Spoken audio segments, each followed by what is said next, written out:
the piece you said about falling forward, it makes me think about your son, dude, and how the way I was raised, my relationship to failure, and how I was taught to perceive failure was something to actually avoid. And never, it wasn't looked at as a part of the process of succeeding. So whenever I failed at something, to me it was a sign that that wasn't something that I was necessarily supposed to do, but to, you know, try to avoid it as much as possible. And as I've gotten older, I've recognized that failing is actually a main ingredient of succeeding. And yes, you having a 9-year-old, you said He's nine? 8, and Eight. he'll be done this year. Yes. Okay. Having an 8-year-old son watch his dad build something and pursue something and have all of these elements of what's perceived to be failure, and then to watch him win in the process of that as well, as a black male figure role, man, it seems like a very powerful position to have in the life of your son, dude. Man, let me tell you, it is the most important position to have in this life, is to be able to lay a blueprint for another human being, is the reason why I get up in the morning. And he needs to see his father work.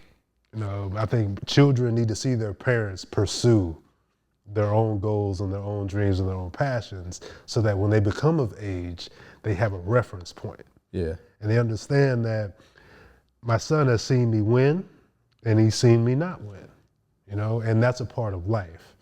Now, where I had to become a man in my journey was how I handled failure.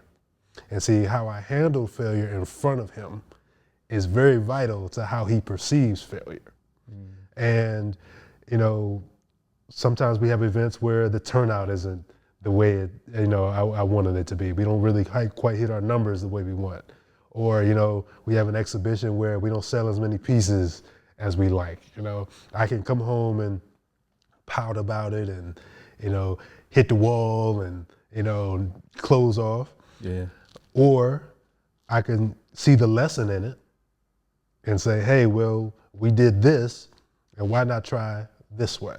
You know, take the lessons learned and show him, saying, hey, I don't always have it right. Just because I'm an adult doesn't mean I get it right.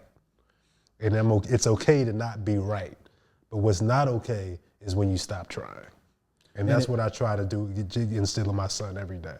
That's a beautiful example, man, because there are too many men, I feel, having conversations and anxiety and struggles around this concept of succeeding and failing and being a positive example, and not inviting their children into the process of what that is, but almost kind of like doing it on the back end and then having a ready-made product of a father, of what success looks like, and says, oh, they don't need to be a part of that. And maybe, and what I liked about what you said was, it's how, as the man, how you handle the failure. And if you get to involve the child in the moments where you're not winning, it gives you an opportunity to reframe it in a way that is constructive for the child to comprehend, as opposed to it being